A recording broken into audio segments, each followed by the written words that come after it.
Takže tak ako som vám slúbil, vám teraz ukážem v reálnej praxi, jak sa správa a jak funguje volant G27.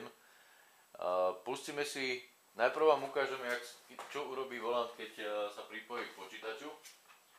Čiže prvé, čo urobí, tak sa nakalibruje, všimnite si prosím vás tie ledky.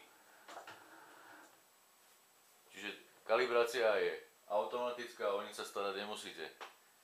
Ja som si pre vás nachystal ukážku z hry Need for Speed Shift s vozidlom, pôjdem jeden okruh alebo dva na okruh Spa-Francorchamps s vozidlom Pagani Zonda R. Opla.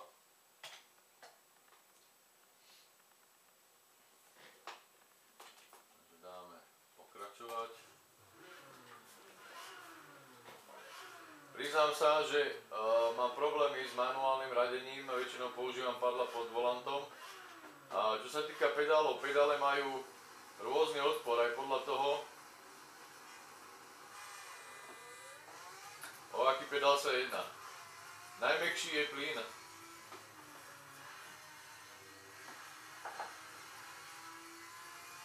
Hneď po ňom nasleduje pedál spojky a najtvrdšia je brzda. Čo sa týka force feedbacku, dva motory, ktoré sú osadené v tomto volante, vám dávajú celkom slušný pocit z reálu a pri spätnej väzbe vás riadne nakopú.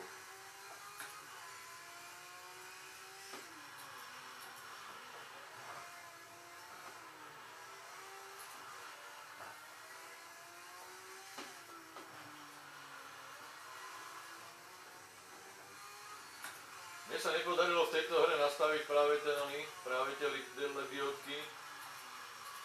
Opla.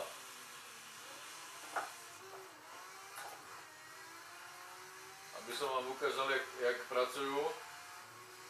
Nemám pravdu povedať, nejaký veľký prínos to pre mňa nemá, pretože aj tak sa snažím riadiť zvukom motora.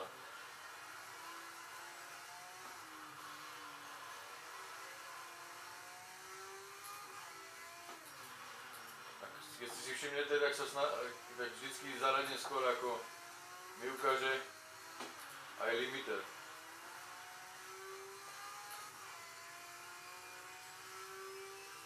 Priznám sa, že spätná väzba na tomto aute a pri tejto rýchlosti je tu veľmi dobrá. Hej. Volant kladie dosť veľký odpor, že človek má s ním problém zatočiť. Máte tendenciu furt korigovať, čo samozrejme privádza auto do nestabilných situácií a najmä pri malých rýchlostiach, kedy má auto tendenciu utekať do šmiku, sa volant doslova robí čo chce. V tejto situácii je proste celkom náročné ho udržať. Takže ideme Spa-Francorchamps, Zakrutá Rouge. S formulou to prejdú na plný plyn, bohužiaľ s týmto sa to nedá.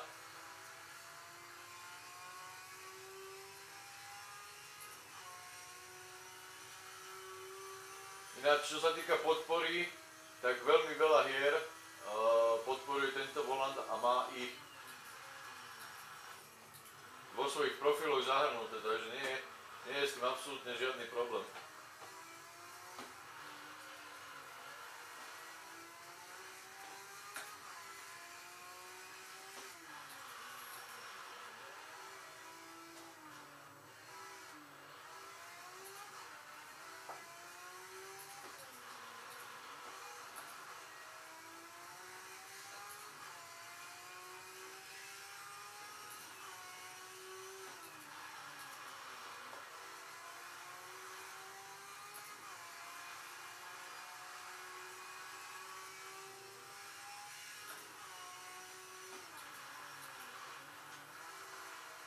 To je druhé kolo toto.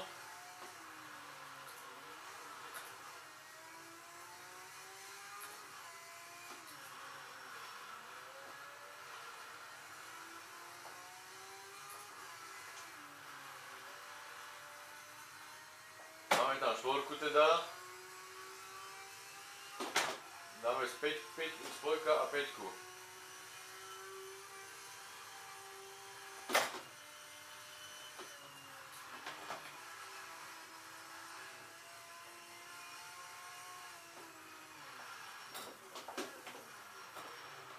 No a teraz som sa zblbol, proste človek pri týchto rýchlostiach nemá šancu to tak rýchlo odradiť. S manuálnym radením samozrejme.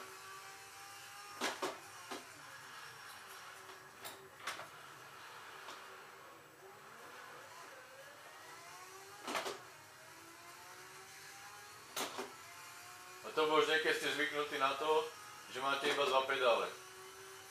Potom sa vám veľmi ľahko stane to, čo sa stáva aj mne, no a je to v prdeli, že namiesto na brzdu šlapnem na spojku.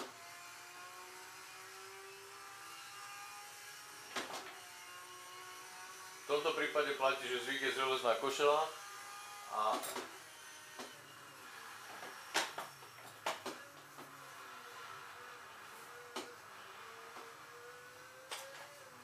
ja mám trošku.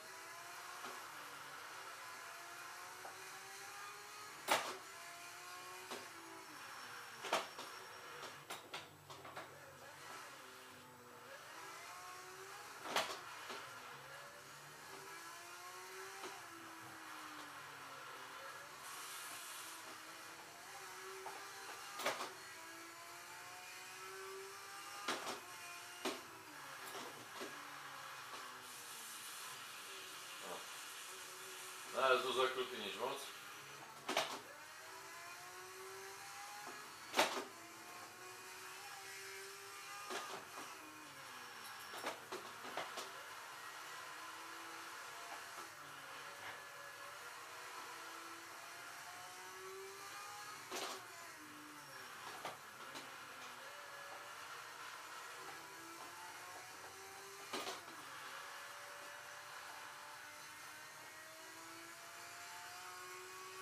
Trošku skore preradenie.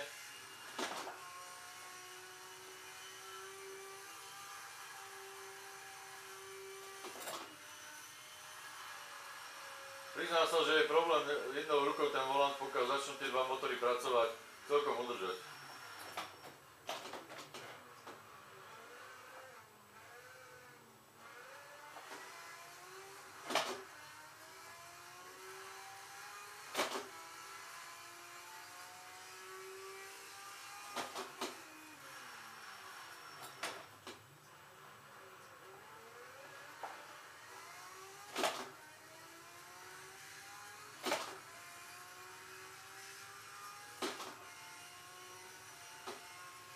Takže to je, čo sa týka našej ukážky. Ja som rád, že som vám mohol ukázať aspoň, jak to pracuje, aspoň ten volant, keď už nepedále. Každopádne prináša to trošku nový rozmer k hraniu závodných a hier a simulátorov. To je z tejto ukážky všetko. Ja vám ďakujem za pozornosť a teším sa na ďalšiu našu spoločnú recenziu.